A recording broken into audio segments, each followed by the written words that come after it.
there, Sunday, time to kick back and look at leisure on Mansfield today. Thank you for joining us.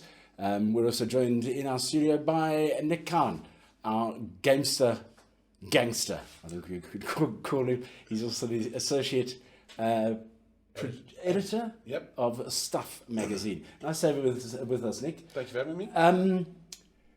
There are two games you wanted to look at today. Yeah. Both kiddies games? One is kind of in the realm of kiddies games. The other one, I reckon, I would describe it as children of all ages, really. Okay. Right. The first one being Biomutant.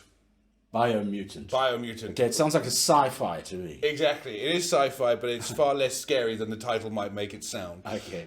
Essentially what happens is that you play a furry little bipedal creature who looks like a raccoon. If you ever saw Guardians of the Galaxy and you saw Rocket Raccoon, you kind of look like him. Okay. And basically what happened is the world was polluted by human beings to the point where humans were either wiped out or they left. That's kind of unclear. Mm-hmm. So all of the creatures on Earth have kind of evolved and become these, heroes in a way, and split up into tribes. And what you do is you take a series of missions to either save the world's environment or speed up its destruction, essentially. Okay. Now, what you do in the game is you charge around and you have little battles, you solve little puzzles. You can use a hand glider to keep, or rather a parachute to keep higher in the sky when you jump. You basically make relationships with the different characters around the map. And you either decide to side with the people who are pro-environment or anti-environment. They're kind of...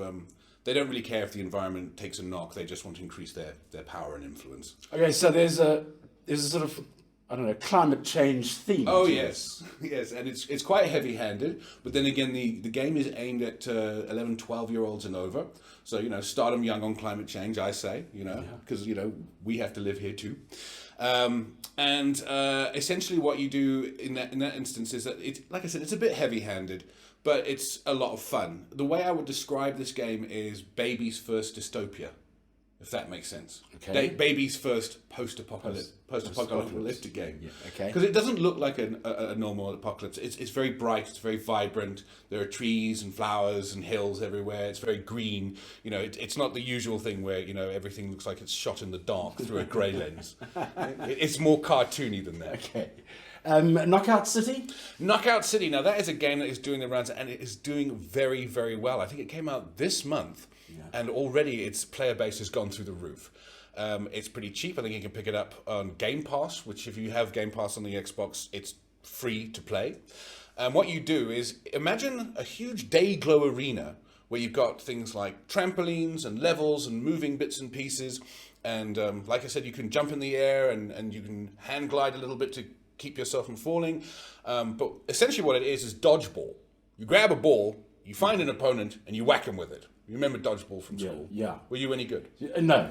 Neither was I. So I'm trying to make a comparison here. So it's a bit like Fortnite, but without the guns. Yeah. Well, I mean, it doesn't have the ring that Fortnite has, which slowly closes and closes and closes until there's 2 or 3 players left. It's basically 3-on-3, but it looks very, very similar. It's got that kind of cartoon aspect to it, in that like all the characters' jaws are pronounced and their hair is crazy, but you're absolutely right. It's kind of like baby's first shooter because there are no guns. It's just dodgeball. No, so you don't have to feel guilty about pinging someone in the head. They'll be all right. It's just embarrassed. You reckon this one's going to be a winner? Oh yeah, absolutely. It's doing the round so well. It's reviewing through the roof, and it's doing so well that there are journalists writing about it who aren't even doing reviews just to tell people how great it is.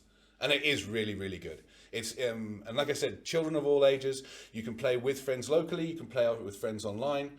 And it's one of those games that, as a parent, you can give it to your kid and not worry what's happening in there. Yeah.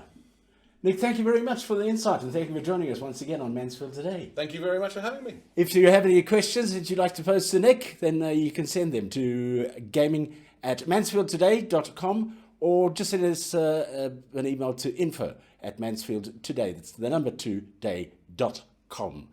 Thank you for joining us. We'll catch up with Nick once again next Sunday for another look at gaming. There's so much you can show me.